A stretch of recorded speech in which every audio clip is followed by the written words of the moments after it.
नमस्कार दोस्तों, मैं विजय स्वागत करता हूं आप सभी का बी स्टडी पॉइंट पर। दोस्तों, आज का वीडियो हमारा परसेंटेज पर होने वाला है। इससे पहले परसेंटेज के हम लोग कई क्लास देख चुके हैं। अगर आपने नहीं देखा तो जाके विजिट करके देख लिए चैनल पर।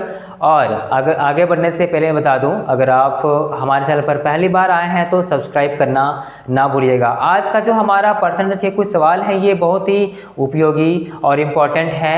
चलिए स्टार्ट करते हैं आज का वीडियो। और परसेंटेज में पहला सवाल आज का हमारा क्या कह रहा है उसको देखते हैं। क्वेश्चन नंबर 1 क्या कह रहा है, आप स्क्रीन पे देख सकते हैं कि छात्रों के एक समूह में 70% अंग्रेजी बोल सकते हैं, 70% अंग्रेजी बोल सकते हैं और 65% हिंदी बोल सकते हैं। क्वेश्चन को ध्यान से देखिएगा। 70% क्या कह रहा है कि इंग्लिश बोल सकते हैं और 65% हिंदी बोल सकते हैं। अगर 27% छात्र दोनों में से कोई भी भाषा नहीं बोल सकते, तब समूह का कौन सा या कितना परसेंट दोनों भाषा बोल सकते हैं ये आपको बताना है। ठीक है, यहाँ पर बोला गया है कि छात्रों के एक समूह में 70% जो है वो इंग्लिश बोल सकते हैं, 65% क्या कर सकते हैं, हिंदी बोल सकते हैं, और 27% जो छात्र हैं वो क्या कर रहे हैं कि ना ही वो इंग्लिश बोल सकते हैं और ना ही हिंदी बोल सकते हैं। तब समूह का कौन सा यानी कितना प्रतिशत दोनों भाषाएं बोल सकती हैं। स्टार्ट करते हैं, इसको देखते हैं हम लोग। सबसे पहले यहाँ पर क्या बोला है, सबसे पहले आप लोग यहाँ देख सकते हैं कि इंग्लिश जो बोलने वाले विद्यार्थी हैं वो कितने परसेंट हैं। इंग्लिश बोलने वाले विद्यार्थी कितनी हैं, तो इंग्लिश यहाँ पर स्पीक करने वाले विद्यार्थी कितनी है, 70%। तो हम यहाँ पर क्या लिखेंगे, 70%। ध्यान से देखिएगा कॉन्सेप्ट को। इंग्लिश स्पीकिंग कितने कर सकते हैं, 70% कर सकते हैं, यानी इंग्लिश 70% बोल सकते हैं। और हिंदी जो है वो कितने कर सकते हैं, हिंदी कितने स्टूडेंट बोल सकते हैं, कितने परसेंट, तो 65% जो है वो हिंदी बोल सकते हैं। 65% जो है वो हिंदी बोल सकते हैं। तो यहाँ क्वेश्चन में अगर आपको कहा जाए कि दोनों भाषाएं कितनी परसेंट बोल सकते हैं, उससे पहले आपका यहाँ पर दिया गया कि 27% छात्र जो हैं ना ही हिंदी बोल सकते हैं ना ही इंग्लिश बोल सकते हैं। तो वहाँ पर हम क्या करेंगे, माइनस करेंगे। पहले देखिए यहाँ पर इंग्लिश है, इंग्लिश स्पीकिंग कितने कर सकते हैं, 70%। और यहाँ जो हिंदी स्पीकिंग यानी हिंदी कितने जन बोल सकते हैं, तो 65% कह सकते हैं। तो दोनों को हम प्लस करेंगे, इंग्लिश जितना बोल सकते हैं उसको प्लस करेंगे और हिंदी से, और यहाँ माइनस करेंगे हम जो दोनों भाषा नहीं बोल सकते हैं उसको। ठीक है, या फिर यहाँ पर हमारा देखिए पॉजिटिव वैल्यू कह रहा है, यानी 70% जो है बोल सकते हैं, 70% जो है वो बोल सकते हैं। पॉजिटिव नेगेटिव पे थोड़ा ध्यान दीजिए। यहाँ पर मान लो यहाँ पर 70% है वो इंग्लिश बोल सकते हैं, और जब ये इंग्लिश बोल सकते हैं तो ये हमारा पॉजिटिव वैल्यू हो गया, यानी ये प्लस पॉइंट हो गया हमारे लिए, क्योंकि वो बोल सकते हैं। ठीक है, यहाँ पर 65% क्या कह रहा है, 65% स्टूडेंट जो है वो इंग्लिश बोल सकते हैं या हिंदी बोल सकते हैं। तो ये भी हमारे लिए क्या है, प्लस पॉइंट है। ठीक है, ये भी हमारे लिए क्या है, प्लस पॉइंट है। तो ये भी हमारा पॉजिटिव है। नेगेटिव हमारा किस तरह का रहेगा वो आप लोग देखिए। अब मान लो कि हम यहाँ क्या कहेंगे कि 100% में से 70% स्टूडेंट जो है वो इंग्लिश नहीं बोल पाएंगे या नहीं बोल सकते हैं, तो वो हमारा किस तरह का वैल्यू निकलेगा, नेगेटिव वैल्यू निकलेगा। ठीक है, लेकिन सवाल हमारा क्या कह रहा है कि 70% जो है वो पॉजिटिव है, पॉजिटिव वैल्यू है, यानी इंग्लिश बोल सकते हैं। और हिंदी कितने बोल सकते हैं, यहाँ पर 65% जो है वो हिंदी बोल सकते हैं, और 27% जो है वो ना ही हिंदी बोल सकते हैं ना ही इंग्लिश बोल सकते हैं। तो यहाँ पर हम लिखेंगे हिंदी या इंग्लिश, इंग्लिश और हिंदी। ठीक है, ये बोल सकते हैं। पासिंग का हम निकालेंगे यहाँ पर। ठीक है, ये पासिंग का निकालेंगे। हमारा फॉर्मूला एक है यहाँ पर। इस तरह का सवाल अगर आप लोग के पास आता है तो एक छोटा सा फॉर्मूला, उसको आप लोग नोट करिएगा। इससे पहले हम छोटा सा एक फॉर्मूला लिख देते हैं। वो क्या है, आप यहाँ पर देखिए। सबसे पहले आप लोग को पता चल गया ये हमारा पॉजिटिव वैल्यू है। नेगेटिव वैल्यू आप लोग को बता रहे हैं, मान लो यहाँ पर लिख देंगे हम 30%, या फिर सवाल के अनुसार हम चलते हैं। 27% जो है ना ही इंग्लिश बोल सकते हैं ना ही हिंदी बोल सकते हैं, यानी दोनों भाषा नहीं बोल सकते। तो हम यहाँ पर क्या करेंगे, इसको, ये हमारा नेगेटिव पॉइंट हो गया, ये नेगेटिव वैल्यू हो गया, यही ना। तो 70% इंग्लिश स्पीक कर सकते हैं, 65% हिंदी बोल सकते हैं। तो 27% यहाँ पर क्या बोला है कि ना ही हिंदी बोल सकते हैं ना ही इंग्लिश बोल सकते हैं। तो यहाँ पर हम क्या करेंगे, यहाँ पर कॉन्सेप्ट समझते हैं हम, जो भी हमारा फॉर्मूला है उसको हम समझते हैं। इस तरह का अगर आप लोग के पास सवाल आता है तो आप लोग कैसे हल करिएगा। यहाँ पर देखिए 70%, यानी पॉजिटिव वैल्यू के लिए यहाँ पर सबसे पहले देखिए, पॉजिटिव वैल्यू के लिए, पॉजिटिव वैल्यू अगर पूछे या पॉजिटिव वैल्यू यहाँ पर क्वेश्चन में बताया गया हो तो उसको हम लोग किस तरह से हल करेंगे, उसका हमारा फॉर्मूला किस तरह का आप लोग देखिए। तो मान लो यहाँ पर जो है 70% क्या है, इंग्लिश स्पीकिंग है, यही ना, यानी इंग्लिश जो है वो कितने 70% बोल सकते हैं, तो स्पीकिंग हम ले लेते हैं ES कर दिए, ठीक है। तो यहाँ पर हम करेंगे प्लस, और यहाँ पर 65% क्या है, हिंदी स्पीकिंग, तो ये भी हमारा प्लस पॉइंट है, ये भी हमारा प्लस पॉइंट है, और ये हमारा क्या है, माइनस पॉइंट है। फॉर्मूला हमारा क्या कह रहा है कि देखिए जो भी हमारा प्लस पॉइंट कहेगा, पॉजिटिव कहेगा, जो भी हमारा पॉजिटिव वैल्यू रहेगा, ठीक है, जो भी हमारा पॉजिटिव वैल्यू रहेगा उसको हम क्या करेंगे, जैसे हमारे पास ये पॉजिटिव वैल्यू है, क्योंकि इंग्लिश बोला है ना, और इंग्लिश हमारा बोल सकता है 70%, तो हम पॉजिटिव वैल्यू उसको लेते हैं, पॉजिटिव वैल्यू है प्लस, यहाँ पर जो है सेकंड वाला में क्या बोला है, हिंदी कितना कर सकता है वो 65% हिंदी बोल सकते हैं, ठीक है। तो ये भी हमारे लिए क्या प्लस पॉइंट है, तो हम क्या करेंगे, पॉजिटिव लिखेंगे, ठीक है। और माइनस हम किससे करेंगे इसको, तो इंग्लिश और हिंदी जो भी है, इंग्लिश और हिंदी जो भी है इसका पॉजिटिव लिखेंगे, यानी पास से लिखेंगे। अगर ये इतने बोल सकते हैं, इतने बोल सकते हैं, तो कितने स्टूडेंट फिर से बोल सकते हैं, उसी को हम यहाँ पर फॉर्मूला में लिखेंगे, ठीक है। तो यहाँ पर आप लोग को क्या कहा गया है कि पॉजिटिव वैल्यू हमारा कितना यहाँ पर 70%, यहाँ इंग्लिश और हिंदी के लिए कितना है 65%। तो यहाँ पर इंग्लिश और हिंदी कितने परसेंट बोल सकते हैं, इंग्लिश और हिंदी कितने परसेंट बोल सकते हैं, तो ये हमें निकालना है, ठीक है। तो प्रश्न अनुसार यानी क्वेश्चन के अनुसार हमारा क्या कहा गया है, इसको आप लोग ध्यान से देखिएगा, इसको ध्यान में रखिएगा, ठीक है। क्वेश्चन के अनुसार हमारा क्या कहा गया है कि इंग्लिश जो है वो 70% बोल सकते हैं, ठीक है, प्लस लगाएंगे क्योंकि फॉर्मूला हमारा यही कह रहा है। और हिंदी जो है वो कितने बोल सकते हैं, हिंदी बोल सकते हैं हमारे कितने 65%, और यहाँ पर माइनस करेंगे हम इंग्लिश या हिंदी जो दोनों बोल सकते हैं, पर हमें ये नहीं पता कि कितने परसेंट हिंदी या इंग्लिश दोनों बोल सकते हैं, लेकिन हमें ये चीज़ पता है कि हिंदी या इंग्लिश इतने परसेंट नहीं बोल सकते, और वो हमारा क्या कहा गया है 27%। प्रश्न के अनुसार हमारा 27% जो है वो इंग्लिश हिंदी नहीं बोल सकते, तो हम यहाँ पर क्या करेंगे, हिंदी या इंग्लिश यहाँ पर नहीं बोल सकते। कितने नहीं बोल सकते, तो नहीं बोलने वाले हमारा है 27%, हमें निकालना क्या है, बोलने वाले, यानी पॉजिटिव निकालना है हमें, पॉजिटिव, यही ना। नहीं बोलने वाले हमारे दिया गया है यहाँ पर 27%, हमें निकालना है पॉजिटिव वैल्यू, यानी कि जो बोल सकते हैं दोनों भाषा को, ठीक है। तो हम यहाँ पर क्या करेंगे, अगर मान लो 100 में से 27%, 100 में से 27% अगर नहीं बोल सकते तो कितने बोल सकते हैं, ये तो आप लोग को पता होगा।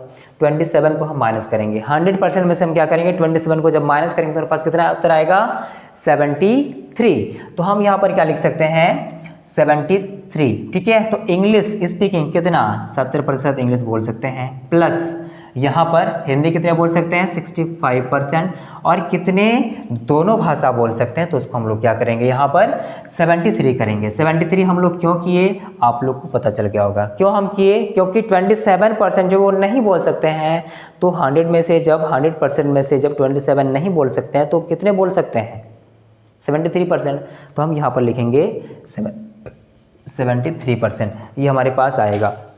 अब हमें क्या कहा गया है, क्वेश्चन को थोड़ा देखते हैं।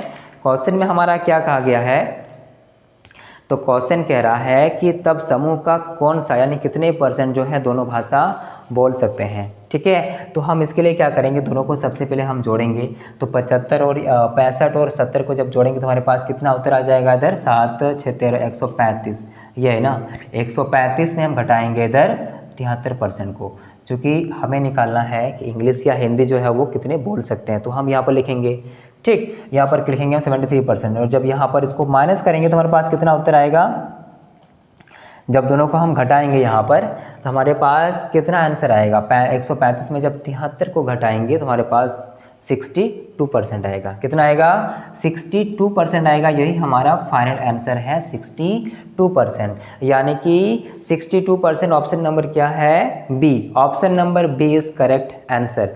यहाँ पर क्वेश्चन में क्या कहा गया था एक बार देख लेते हैं फिर से। क्वेश्चन नंबर 1 क्या कह रहा है कि छात्रों के एक समूह में 70% जो है इंग्लिश बोल सकते हैं, 70% इंग्लिश बोल सकते हैं, तो हम यहाँ पर 70% यहाँ पर लिखे, ठीक है। और कितना बोला है 65% हिंदी बोल सकते हैं, तो इसलिए हम क्या किए यहाँ पर 65% हिंदी लिखे। ठीक है, और यहाँ कितने परसेंट हैं जो दोनों भाषा बोल सकते हैं, तो हम क्या लिखेंगे इधर, कितने परसेंट हैं जो दोनों भाषा बोल सकते हैं 100 में से, तो हम यहाँ पर क्या किए माइनस किया, क्योंकि यहाँ बोला गया है कि अगर 27% छात्र दोनों में से कोई भी भाषा नहीं बोल सकते, दोनों में से कोई भी भाषा नहीं बोल सकते 27%, तुम्हारे पास उसको माइनस कर देंगे तो हमारे पास क्या आ जाएगा, पॉजिटिव रिजल्ट आ जाएगा। तो हम घटाएंगे 27 को, तो हमारे पास कितना आ जाएगा 73, तो 73 आ गया इधर। तो हमारा फॉर्मूला कह रहा है कि पॉजिटिव प्लस पॉजिटिव, और यहाँ माइनस क्या करेंगे, जो भी दोनों का जो है यानी पॉजिटिव वैल्यू, उसको हम क्या करेंगे यहाँ पर माइनस कर देंगे। तो दोनों का पॉजिटिव वैल्यू हमारे पास कितना निकला 73। ठीक है, 73 क्यों निकला, क्योंकि ये हमारा नेगेटिव वैल्यू है। दोनों जो है वो 27% जो स्टूडेंट है वो क्या कर रहे हैं, दोनों भाषा नहीं बोल पा रहे हैं, ना ही हिंदी ना ही इंग्लिश। तुम्हारे पास जो पॉजिटिव आएगा ये नेगेटिव निकला, तो 100 में से जब 27 को माइनस कर देंगे तो हमारे पास जो भी रिजल्ट आएगा वो पॉजिटिव निकलेगा ना। तो हमारे पास कितना आया 73%, तो 135% में हम घटाएंगे 73 को, तुम्हारे पास कितना आ जाएगा 62%। ये हमारा निकला क्या, जो दोनों भाषा बोल सकते हैं। तब समूह का कितने परसेंट दोनों भाषा बोल सकते हैं, तो इसका उत्तर कितना आ जाएगा हमारा 62%। ठीक है, ऑप्शन नंबर ए आप लोग का क्लियर हो गया। ठीक है ना, कॉन्सेप्ट हमारा यही है, P प्लस यानी पॉजिटिव प्लस पॉजिटिव माइनस हम क्या करेंगे, दोनों का जो भी पॉजिटिव है उसको। ठीक है, क्वेश्चन नंबर 2 क्या कह रहा है उसको देखते हैं हम, इसको हटा देते हैं। क्वेश्चन नंबर 2 कह रहा है कि एक परीक्षा में 70% अभ्यर्थी अंग्रेजी में उत्तीर्ण हुए, यानी 70% जो है स्टूडेंट्स हैं वो क्या किए हैं, इंग्लिश में उत्तीर्ण हुए हैं। 80% गणित में उत्तीर्ण हुए हैं, तो 10% दोनों ही विषय में फेल हैं, यानी 10% जो है वो दोनों विषय में फेल हैं। तो 144 दोनों में 144 अभ्यर्थी उत्तीर्ण हुए, तो कुल अभ्यर्थी कितने थे। क्वेश्चन को अगर आप लोग ध्यान से सुनिएगा तो यहाँ बताया क्या गया है, कॉन्सेप्ट हमारा वही है, बस थोड़ा सा यहाँ पर लैंग्वेज को चेंज किया गया है और क्वेश्चन को चेंज किया गया है। यहाँ पर बोला गया कि एक परीक्षा में 70% अभ्यर्थी अंग्रेजी में उत्तीर्ण हुए, कितने 70% विद्यार्थी अंग्रेजी में पास हुए, और 80% जो भी विद्यार्थी हैं वो गणित में उत्तीर्ण हुए यानी पास हुए। तो 10% दोनों ही विषय में फेल हुए, 10% जो विद्यार्थी है वो क्या दोनों विषय में फेल हुए। यदि दोनों में से 144 अभ्यर्थी उत्तीर्ण हुए तो कुल अभ्यर्थी की संख्या कितनी थी, बस वही है यहाँ पर भी। ठीक है, बस थोड़ा सा कॉन्सेप्ट यहाँ पर चेंज नहीं हुआ है, बस लैंग्वेज को चेंज किया गया है। तो एक परीक्षा में मान लो यहाँ पर क्या है, ये भी पॉजिटिव वाला ही क्वेश्चन है हमारे पास, क्योंकि दोनों में पासिंग है ना, तो हमारे पास ये भी हमारा क्या पॉजिटिव वैल्यू का ही सवाल है। ठीक है, तो पॉजिटिव वैल्यू यहाँ पर क्या कहा गया है कि 70% जो अभ्यर्थी हैं, ठीक है, मान लो 70% जो अभ्यर्थी हैं वो कितने पास हैं इंग्लिश में, यही ना, अंग्रेजी में उत्तीर्ण हुए, कितने इंग्लिश में कितने पास हुए हैं 70%, और प्लस करेंगे क्योंकि हमारा जो फॉर्मूला था यही कह रहा था प्लस करने के लिए। और यहाँ पर जो है गणित में मैथ में कितने पास हुए 80%, जो 80% विद्यार्थी हैं वो मैथ में पास हुए, तो हम यहाँ पर क्या करेंगे एम को ही पे कर देते हैं, यानी मैथ पास इंग्लिश पास। ठीक है, और यहाँ पर हमें निकालना क्या है, सवाल हमारा क्या कह रहा है यहाँ पर कि 10% जो विद्यार्थी हैं वो ना ही इंग्लिश में ना ही गणित में, दोनों में से किसी में पास नहीं हुए 10%।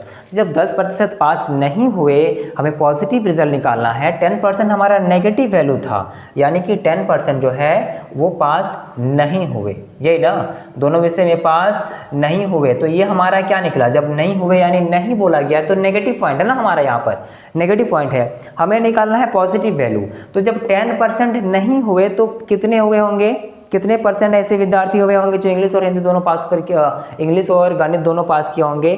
जब 10% नहीं हुए तो 90% हुए होंगे। तो यहाँ पर क्या लिखेंगे हम, जो इंग्लिश और मैथ के जो है उसको हम क्या करेंगे, पासिंग लिखेंगे, ये लिखेंगे ना हम। तो यहाँ पर इंग्लिश पासिंग कितना 70%, तो 70% करेंगे, प्लस यहाँ पर 80% यानी गणित में कितने 80%, और कितने परसेंट नहीं हुए, सवाल में दिया गया 10%, तो पास कितने हुए दोनों में से, दोनों में, तो हम यहाँ लिखेंगे कितने 90%।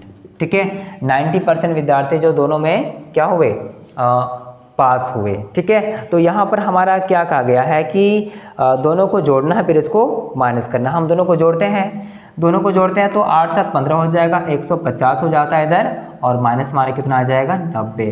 तो 150% माइनस 90%, जब इसको हम माइनस करेंगे तो हमारे पास कितना आएगा 915 यानी 60। यही ना 60% जो स्टूडेंट हैं वो क्या है, 60% जो स्टूडेंट हैं वो क्या है, तो सवाल हमारा कह रहा है कि 60% जो स्टूडेंट है वो कितने 144 विद्यार्थी हुए, यानी दोनों विषय में जो उत्तीर्ण हुए वो परसेंटेज में कितना कहा गया है 60%, लेकिन हमारा यहाँ पर वैल्यू दिया गया है और वैल्यू क्या है वो 144 यानी कि 144। तो 60% हमारे अभ्यर्थी जो हैं तो वो दोनों में पास किए, हिंदी में भी और इंग्लिश में भी और मैथ में भी। ठीक है, और इसका हमारा जो वैल्यू दिया गया है वो कितना दिया गया है 144 यानी 144 है, यही ना। 144 जो विद्यार्थी हैं वो 60% है, यानी 60% जो विद्यार्थी यहाँ पर इंग्लिश में और मैथ में पास किए उसका वैल्यू हमारा क्वेश्चन में क्या दिया गया 144। तो 144 हमारा 60% का निकला। तो हमें सवाल में बोला गया कि कुल विद्यार्थी की संख्या कितने थे, तो कुल विद्यार्थी की संख्या निकालने के लिए हम क्या करेंगे, जब 60% इज इक्वल टू 144 तो हम यहाँ पर क्या करेंगे 1% बराबर क्या निकलता है, आप लोग को परसेंटेज के पहले क्लास में आप लोग को बताए थे, तो हम क्या करेंगे 144 बटा हम क्या लिखेंगे 60, ये हमारा निकला 1% का। हमें कितना निकालना है कुल विद्यार्थी, और कुल विद्यार्थी के लिए हम क्या करेंगे तो 100 से मल्टीप्लाई करेंगे, कुल विद्यार्थी हमारा निकल जाएगा, है ना। तो हम यहाँ पर क्या करेंगे 100% के करेंगे, यानी कि सभी विद्यार्थी के लिए। तो 144 बटा 60 गुने हमारे कितना आ जाएगा 100। ठीक है, इसको हम काट सकते हैं, 12 से अगर हम करेंगे इसको तो हमारे पास कितना आ जाएगा 12 को मल्टीप्लाई करेंगे 12 से, तो 12 144, और यहाँ पर घटाएंगे हम कितना हो जाएगा हमारा 12 5 से 60, है ना। तो हमारे पास ये 5 आया 100 आया, तो उसको हम काट सकते हैं इधर 100 और 5 को, तो हमारे पास कितना है 20 5 600 यानी 20 लिखेंगे। ठीक है, तो 12 दूनी 24 यानी कि 240 आंसर, यानी कुल जो स्टूडेंट थे वो कितने, total student number of total student कितने यहाँ पर 240 यानी 240 विद्यार्थी। यहाँ पर भी वही प्लस पॉइंट पॉजिटिव वाला ही था, क्योंकि आप लोग देख सकते हैं यहाँ पर कि पॉजिटिव वैल्यू दिया गया है, इंग्लिश में पासिंग कितने 70% और मैथ में पास कितने हुए हैं 80%। तो जब पास हुए हैं तो दोनों हमारे पॉजिटिव रिजल्ट है, तो हम क्या करेंगे यहाँ पर प्लस लिखेंगे, और इधर भी हमारा जो वैल्यू निकलेगा वो किसका लिखना, हमें पॉजिटिव लिखना है ना। तो यहाँ बोला गया है कि 10% जो है 10% पास नहीं हुए, ना ही इंग्लिश में ना ही मैथ में, और जब 10% ना इंग्लिश में ना हिंदी मैथ में पास नहीं हुए तो हमें यहाँ पॉजिटिव वैल्यू निकालना है। तो पॉजिटिव वैल्यू निकालने के लिए हम क्या करेंगे माइनस करेंगे ना हम, तो 100% में से जब 10% को माइनस करेंगे तो हमारे पास कितना आएगा 90%, यानी जो 90% ये है ये दोनों विषय में पास किए। ठीक है, तो यहाँ पर हम क्या करेंगे 70% प्लस 80% माइनस हम यहाँ पर क्या करेंगे 90%, दोनों को जब जोड़ेंगे हमारे पास कितना आएगा 150% आएगा, माइनस करेंगे हम यहाँ पर 90% से, तो 90% जब माइनस करेंगे तो हमारे पास कितना आएगा 60%, यानी ये जो 60% है वो क्या आ गया हमारा दोनों विषय में पास किए। तो 60% हमारा कितना यहाँ पर 60% का वैल्यू कितना दिया गया 144। ठीक है, यहाँ पर बोला गया है कि यदि दोनों में 144 अभ्यर्थी उत्तीर्ण हुए, यदि दोनों में 144 विद्यार्थी उत्तीर्ण हुए तो वो दोनों में से उत्तीर्ण में कितने 144 विद्यार्थी, और 144 यानी कि 60%, तो 60% इज इक्वल टू 144। तो हमें निकालना है कितना है कुल विद्यार्थी सभी विद्यार्थियों को। तो सबसे पहले हम 1% निकालेंगे, तो 1% निकालने के लिए हम क्या करेंगे 144 बटा 60 करेंगे तो हमारा निकलेगा 1%, और हमें निकालना है 100% यानी कुल विद्यार्थी कितने हैं, तो हम क्या करेंगे 100 से इसको मल्टीप्लाई करेंगे, कैलकुलेशन करेंगे तो हमारे पास उत्तर कितना आएगा 240। ये हमारा करेक्ट आंसर है 240। ऑप्शन नंबर कितना यहाँ पर, ऑप्शन नंबर बी। ठीक है, क्वेश्चन नंबर 3 क्या कह रहा है आप लोग देखिएगा जरा, क्वेश्चन नंबर 3 क्या कह रहा है,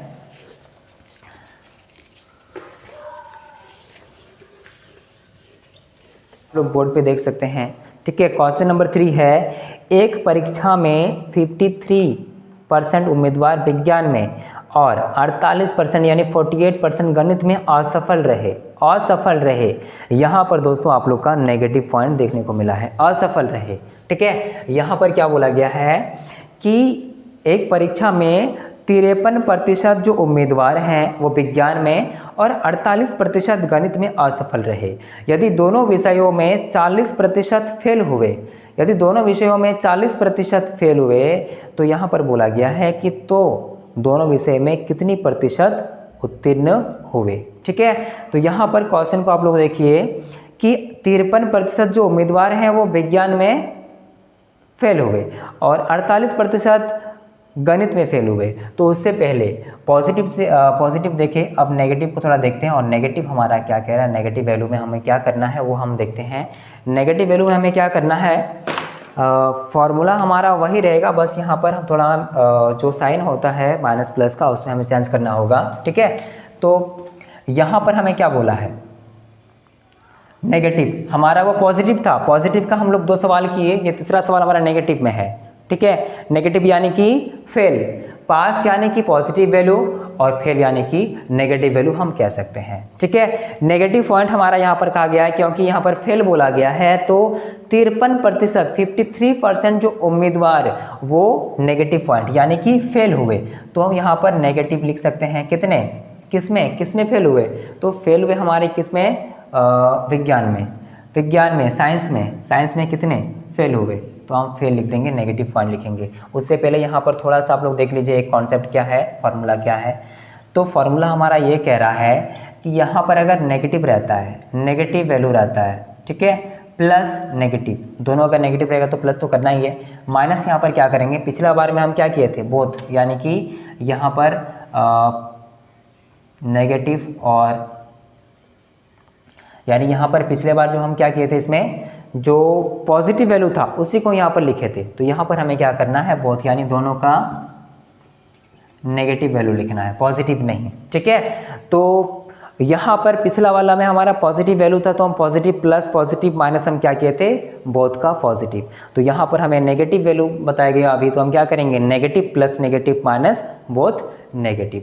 ठीक है, तो यहाँ पर हम क्या करेंगे कि एक परीक्षा में 53% जो विद्यार्थी हैं वो विज्ञान में असफल रहे, 53%, साइंस में फेल, साइंस में कितने फेल, तो साइंस में फेल कितने रहे, 53%, तो हम 53 लिखेंगे, प्लस कितने 48% गणित में असफल रहे, गणित में, मैथ में फेल कितने 48%। ठीक है, यहाँ पर माइनस करना है, बोथ यानी दोनों, यहाँ पर क्या बोला गया है, यदि दोनों विषय में 40% फेल हुए, दोनों विषय में कितने फेल हुए, 40% फेल हुए दोनों विषय में। चूंकि हमारा फेल यहाँ पर निकालना है, नेगेटिव पॉइंट निकालना है और हमें नेगेटिव पॉइंट दिया गया है, तो दिक्कत नहीं होगा, हमें सेम वही लिख देंगे। तो हम यहाँ पर क्या लिखेंगे, बोथ लिखेंगे, यानी कि साइंस और मैथ में। ठीक है, क्या लिखना है, फेल, तो हम क्या करेंगे, माइनस लिखेंगे, साइंस और मैथ में फेल कितने 40%, तो हम यहाँ पर क्या लिखेंगे 40%। दोनों को जब जोड़ेंगे तो 8 से 11 हो जाएगा हमारा, हाथ मेरा 1, 8 4 5 9 10 101 101%। ठीक है, 101% माइनस यहाँ पर क्या होगा हमारा 40%, यही ना, 101% माइनस 40%, इसको जब हम घटाएंगे तो हमारे पास कितना आएगा 61%। तो 61% हमारा क्या है, 61% हमारा क्या है, हमें सवाल में क्या बोला गया है वो आप देखिए। सबसे पहले तो दोनों विषय में कितने प्रतिशत उत्तीर्ण हुए, कितने प्रतिशत दोनों विषय में उत्तीर्ण हुए, यही ना, दोनों विषय में उत्तीर्ण हुए। तो हमारे पास जो अभी निकलेगा ये क्या, ये कौन सा वैल्यू निकला, जब पॉजिटिव निकाले थे हम, positive plus positive minus both positive, तो उसमें जो हमारा वैल्यू निकलता था वो निकलता था पॉजिटिव वैल्यू, यानी कि कितने प्रतिशत पास हुए। और इसमें जो हम निकालेंगे यानी नेगेटिव प्लस नेगेटिव माइनस यहाँ पर बोथ नेगेटिव, यानी दोनों को जब नेगेटिव करेंगे यहाँ पर, तो इसमें हमारा नेगेटिव वैल्यू निकलेगा, यानी कि 61% जो विद्यार्थी यहाँ पर हैं वो फेल हुए दोनों में, कितने 61%। हमें सवाल में कहा गया है कि कितने प्रतिशत दोनों विषय में उत्तीर्ण हुए, पास हुए। तो जब 61% जो है वो फेल रहे, 61% जो है वो बोथ फेल रहे, यानी दोनों में फेल रहे। ठीक है, तो हम क्या करेंगे, पॉजिटिव वैल्यू यानी कि फास्ट वैल्यू निकालने के लिए हम क्या करेंगे, 100 में से 61 को जब माइनस करेंगे तो हमारे पास कितना उत्तर आएगा 39%, यानी 39% हमारे पास कितना आ जाएगा फास्ट। ठीक है, जो कि यही हमारा बोला गया था, बोथ यानी दोनों में जो साइंस है और मैथ में कितने परसेंट विद्यार्थी दोनों में पास किए, तो हमारे पास उत्तर कितना आ जाएगा, 39% आ जाएगा। ठीक है, यहाँ पर कॉन्सेप्ट को अगर आप लोग ध्यान से देखेगा तो पॉजिटिव वैल्यू में क्या कहा गया था, पॉजिटिव वैल्यू में positive plus positive minus both positive. Negative value में क्या कहा गया है, तो इसका जो ये निकला इज इक्वल टू हम क्या कह सकते हैं, इज इक्वल टू हम कह सकते हैं कि नेगेटिव, देखिए इधर negative plus negative both negative minus both negative, तो यहाँ पर हमारा क्या निकलेगा, नेगेटिव अल। नेगेटिव क्या निकलेगा, अल निकलेगा। Positive plus positive minus both positive बराबर हम क्या लिखेंगे इधर, पॉजिटिव अल। ठीक है, पॉजिटिव अल। तो यहाँ पर हमारा क्या कहा गया है यहाँ पर कि 61% जो निकला इधर 61% वो फेल दोनों में। तो पॉजिटिव वैल्यू निकालना है, तो पॉजिटिव वैल्यू निकालने के लिए जब 61 को माइनस करेंगे 100 से, तुम्हारे पास कितना आएगा, 39% पास। ठीक है, कॉन्सेप्ट हमारा वही है, बस थोड़ा सा यहाँ पर साइन में चेंज किया गया था माइनस और प्लस में। ठीक है, क्वेश्चन नंबर 4 को देखते हैं हम। क्वेश्चन नंबर 4 में क्या कह रहा है, प्रतिशत अंग्रेजी में पास हुए, ठीक है, और 65% विद्यार्थी किसमें, इंग्लिश में पास हुए, और 56% गणित में पास हुए। तो 25% दोनों विषय में फेल हुए, 25% बोला गया यहाँ पर, 25% दोनों विषय में फेल हुए। यदि 414 दोनों विषय में पास हुए तो कुल छात्र कितने थे। ठीक है, तो किसी परीक्षा में मान लो यहाँ पर कोई एग्ज़ाम है, ठीक है, वो इंग्लिश में कितने पास किए हैं, इंग्लिश में पास किए हैं कितना, इंग्लिश में पासिंग, और यहाँ पर इंग्लिश में, और दूसरा हमारा क्या क्या गया यहाँ पर कि गणित में, तो मैथ में, प्लस मैथ में पासिंग वैल्यू कितना है, ठीक है, माइनस यहाँ पर इंग्लिश और मैथ का क्या करेंगे, पास लिखेंगे बोथ, है ना, यही ना। तो यहाँ पर हमें क्या करना, इंग्लिश में कितना प्रतिशत विद्यार्थी पास किए हैं, तो 65, कितने, 65%, प्लस मैथ में 56%, और दोनों में पास करने वाले विद्यार्थी कितने हैं वो हमें बताया गया नहीं है, यही ना, हमें बताया गया है कि 25% फेल हुए हैं, 25% फेल हुए हैं। और जब हमें बताया गया है कि 25% फेल हुए हैं, यानी कि नेगेटिव वैल्यू दिया गया है फेल हुए हैं, तो पॉजिटिव वैल्यू निकालेंगे उसका हम। जब 100 में से नेगेटिव वैल्यू को माइनस करेंगे, 25 को माइनस करेंगे तो हमारे पास कितना आएगा, 75 आएगा। तो हम यहाँ पर क्या लिखेंगे, 75% लिखेंगे, लिख सकते हैं हम। तो 65 और 56 को हम क्या करेंगे, जोड़ेंगे तो तुम्हारे पास कितना आएगा, 6 5 11, हाथ मेरा 1 और 6 5 11 और 1 12, यानी कि 121। तो 121 में हम क्या करेंगे इधर, 121% माइनस 75%। जब इसको माइनस करेंगे तो हमारे पास कितना वैल्यू निकलेगा, इसको जब माइनस करेंगे तो इसका वैल्यू निकलेगा 46, कितना, 46%। तो 46% हमारा यहाँ पर वैल्यू निकला। और सवाल में क्या लिखा है कि यदि 414 दोनों विषय में पास हुए, 414 जो है वो दोनों विषय में पास हुए, तो कुल छात्र कितने थे। ठीक है, यानी 46% जो है वो दोनों विषय में पास किया, और इसका वैल्यू कितना दिया गया हमें, 414, यानी 414 दोनों विषय में पास हुए। ठीक है, तो विद्यार्थियों की कुल संख्या निकालना है हमें, तो हम क्या करेंगे, ये 46% का निकला 414, तो 1% इज इक्वल टू क्या हो जाएगा हमारा, चलिए 1 नहीं सीधा हम 100% लिखते हैं, क्योंकि ये 1% वाला वैल्यू आप लोग को पता होगा, स्टार्टिंग से पढ़ रहे हैं आप लोग इसलिए। ठीक है, तो 414 बाय हम क्या करेंगे 46, यही ना, 46 करते हैं तो हमारा कितना निकलेगा, 1% का हमें निकालना है, 100% को तो हम क्या करेंगे यहाँ पर 100 से मल्टीप्लाई करेंगे। ठीक है, यहाँ हम काट सकते हैं इसको, यहाँ पर कितना आएगा हमारा 414 यानी 207, इसको जब घटाएंगे तो हमारे पास कितना उत्तर आएगा, 207 आएगा, और इधर हम करेंगे 23 दूनी 46, और जब इसको काटेंगे हम 23 का पहाड़ा पड़ेंगे, इधर 207 कह सकते हैं, कितना बार में 207 आता है, तो इसको हम अगर गुना करेंगे तो 23 9, यानी 9 बार में इसका आता है 207, तो 9 हम लिखेंगे इधर। ठीक है, दोनों को जब कैलकुलेशन करेंगे तो हमारे पास कितना आएगा 9 इंटू 100, यानी कि 900, 900 जो है इसका करेक्ट आंसर है, यानी टोटल स्टूडेंट इसमें कितना बताया गया है, या कितना है 900। ऑप्शन नंबर क्या है, ऑप्शन नंबर दोस्तों ए है इसमें, ऑप्शन नंबर ए। एक परीक्षा में इंग्लिश में कितने पास किए हैं, 65%, मैथ में कितने पास किए हैं, मैथ में कितने पास किए हैं 56%। तो दोनों विषय में पास कितने किए यहाँ पर बताया गया है, तो दोनों विषय में पास कितने, तो यहाँ पर हमें बताया गया यहाँ पर, तो जब फेल बताया गया तो पास निकाल दिया यहाँ पर कितना 75%। तो 121% माइनस 75 को जब यहाँ करेंगे तो हमारे पास कितना आएगा 46%, और 46% वैल्यू हमारा दिया गया 414, तो 100% का वैल्यू क्या निकलेगा 414 या फिर 414 बाय करेंगे 46 तो हमारा निकलेगा 1%, और 100% निकालने के लिए हम क्या करेंगे 100 से मल्टीप्लाई करेंगे, तो करेक्ट आंसर हमारे पास कितना निकलेगा 900, ऑप्शन नंबर ए। ये दोस्तों आज हमारा 4 क्वेश्चन हुआ। लास्ट क्वेश्चन देखते हैं, लास्ट क्वेश्चन हमारा क्या कह रहा है उसको भी हम देख लेते हैं। क्वेश्चन नंबर 5, ठीक है, क्वेश्चन नंबर 5 को हम देख लेते हैं। क्वेश्चन नंबर 5 हमारा क्या कह रहा है, क्वेश्चन नंबर 5 को हम देखते हैं। क्वेश्चन नंबर 5 कह रहा है कि एक गांव में 22 परिवार के पास कृषि योग्य भूमि है। कितने 22% परिवार के पास, एक गांव में 22% परिवार के पास कृषि योग्य भूमि, यानी उनके पास जो है वो भूमि है कृषि करने के लिए, और 18% परिवार के पास मोबाइल है। ठीक है, मोबाइल है, 18% परिवार के पास मोबाइल फ़ोन है, तथा 1600 परिवार के पास कृषि योग्य भूमि और मोबाइल दोनों है। यदि 68% परिवार के पास ना तो कृषि योग्य भूमि है और ना ही मोबाइल फ़ोन है, तो ज्ञात करें कि गांव में कुल कितने परिवार हैं। ये हमें निकालना है कि गांव में कुल कितने परिवार हैं। तो क्वेश्चन को आप लोग अगर ध्यान से देखिएगा, यहाँ पर भी थोड़ा लैंग्वेज चेंज किया गया है, बाकी कॉन्सेप्ट हमारा सेम है। और ये आप लोग खुद बताइए कि ये पॉजिटिव वैल्यू बताया गया है कि नेगेटिव वैल्यू दिया गया है। तो यहाँ पर है बोला गया, यानी ये हमारा पॉजिटिव वैल्यू है, तो हम क्या करेंगे पॉजिटिव जो फार्मूला था उसे हम हल करेंगे। ठीक है, ये हमारा पॉजिटिव वैल्यू है।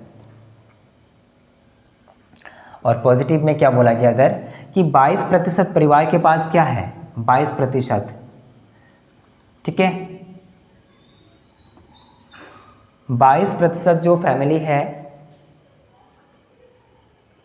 22% के पास जो है वो क्या है एग्रीकल्चर के लिए लैंड है, यानी धरती है, भूमि है। तो हम यहाँ AL लिख सकते हैं। प्लस 18% परिवार के पास क्या मोबाइल फ़ोन है, यानी मोबाइल फ़ोन है कितना 18%। ठीक है, तो हमें यहाँ पर माइनस में क्या लिखना है, माइनस कितना करना हमें यहाँ पर 1600, यानी कि यहाँ पर 1600 नहीं करना है। यहाँ पर क्या बोला गया कि 68% परिवार के पास ना तो मोबाइल फ़ोन है और ना ही कृषि करने योग्य धरती है।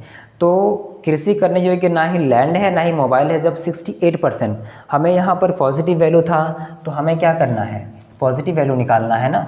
तो पॉजिटिव वैल्यू निकालने के लिए हम क्या करेंगे, यहाँ पर जब नेगेटिव वैल्यू हमारा दिया गया है कि 68% के पास ना ही फ़ोन है ना ही धरती है, तो हम क्या करेंगे उसको माइनस करेंगे 100 से। और जब 100 से माइनस करेंगे तो हमारे पास कितना आएगा इधर, 100 में से 68 को माइनस करेंगे तो 32% आ जाएगा हमारे पास इधर। ठीक है, 32% माइनस यहाँ पर 22 यानी 22 प्लस यहाँ पर कितना आया 18।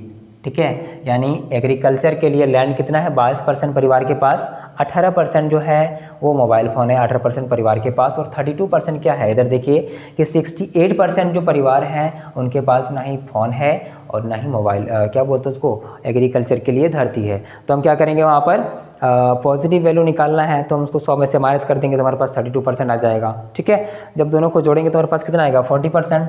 तो हम यहाँ पर लिख सकते हैं 40%, और 40% माइनस 32% करेंगे तो हमारे पास कितना आ जाएगा 8%। तो 8% ये 8% निकला, और 8% का वैल्यू कितना दिया गया है 8% का वैल्यू दिया गया है 1600। 8% का वैल्यू कितना दिया गया है 1600। कैसे, आप लोग यहाँ पर सवाल को थोड़ा देखिए कि यहाँ पर क्या बोला है कि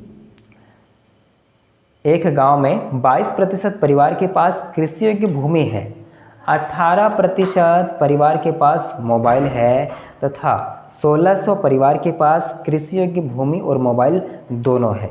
1600 है, 1600 परिवार के पास, 1600 परिवार के पास कृषि करने योग्य धरती और मोबाइल फ़ोन दोनों है। तो हम क्या लिखेंगे इधर 1600। 8% जो निकला ये क्या निकला 8% निकला पॉजिटिव अल, यानी कि जो भी दोनों है। ठीक है, 8% जो है वो दोनों है, 8% जो परिवार है दोनों है, और दोनों में से 8% का वैल्यू यहाँ पर कितना दिया गया है 1600% दिया गया है। तो हम यहाँ पर क्या लिखेंगे, 8% इज इक्वल टू हमारे पास 1600 निकला। ठीक है, तो हम यहाँ पर क्या करेंगे, तो बोला गया कि गांव में कुल कितने परिवार हैं, तो कुल परिवार निकालने के लिए सबसे पहले हम क्या करेंगे, 100% करेंगे ना इधर, और 100% निकालने के लिए हम क्या करेंगे, 1600 करेंगे बटा 8 करेंगे तो हमारे पास 1% निकला, यानी 1% निकला। और 100% के लिए हम क्या करेंगे, 100 से मल्टीप्लाई करेंगे, और इसको जब हम कैलकुलेशन करेंगे तो उसको हमारा कितना आएगा, 2, यानी कि 200 गुना 100 यानी कि 20,000। कितना उत्तर आया इसका, 20,000 सही उत्तर। क्वेश्चन नंबर 5 भी आपने हल किया, ये भी हमारा किस तरह का वैल्यू था, पॉजिटिव वैल्यू था। ठीक है, फिर से हम रिपीट कर देते हैं, सवाल को रिपीट नहीं करेंगे, जो भी हमारे से फॉर्मूला बताया गया था वो हम इसको रिपीट करते हैं ताकि आगे आप लोग को दिक्कत ना हो। ठीक है, इसको रिविजन करिएगा आप लोग। सबसे पहले यहाँ पर पॉजिटिव वैल्यू को देखते हैं, तो पॉजिटिव में क्या बोला है, पॉजिटिव वैल्यू को अगर हम देखें तो पॉजिटिव वैल्यू हमारे पास क्या कहा गया है कि पॉजिटिव प्लस पॉजिटिव, जब इस तरह का सवाल आए पॉजिटिव प्लस पॉजिटिव माइनस क्या करना है इधर, बोथ पॉजिटिव। ठीक है, बराबर हमारा क्या निकलेगा इधर, पॉजिटिव अल, ये निकलेगा। ठीक है, और दूसरा क्या है, अगर हमारे पास नेगेटिव वैल्यू दिया रहता है, negative plus negative minus both negative, यानी यहाँ पर क्या आएगा, नेगेटिव अल। तो सवाल में आप लोग का किस तरह का था, आप लोग का पॉजिटिव वैल्यू दिया हुआ था, यहाँ पर भी पॉजिटिव वैल्यू दिया हुआ था, लेकिन यहाँ पर कभी पॉजिटिव वैल्यू था तो कभी नेगेटिव वैल्यू था, यही ना। तो अगर हमें इसको बनाना है, इसको हल करना है, और अगर पॉजिटिव वैल्यू नहीं बल्कि नेगेटिव वैल्यू दिया हुआ रहता है तो हम 100 से माइनस करेंगे इसको, तो हमारा पॉजिटिव वैल्यू निकल जाएगा। और यहाँ अगर पॉजिटिव वैल्यू दिया हुआ रहता है तो 100 से माइनस करेंगे तो नेगेटिव वैल्यू निकल जाएगा। सेम इसी तरह से आपको बनाना है। दोस्तों, आशा करते हैं आज का वीडियो आप लोग को अच्छा लगा होगा, और अगर अभी तक आपने हमारे चैनल को सब्सक्राइब नहीं किया तो सब्सक्राइब करना ना भूलिएगा। वीडियो पसंद आया तो लाइक करना ना भूलिएगा। फिर मिलते हैं नए वीडियो के साथ, तब तक के लिए धन्यवाद।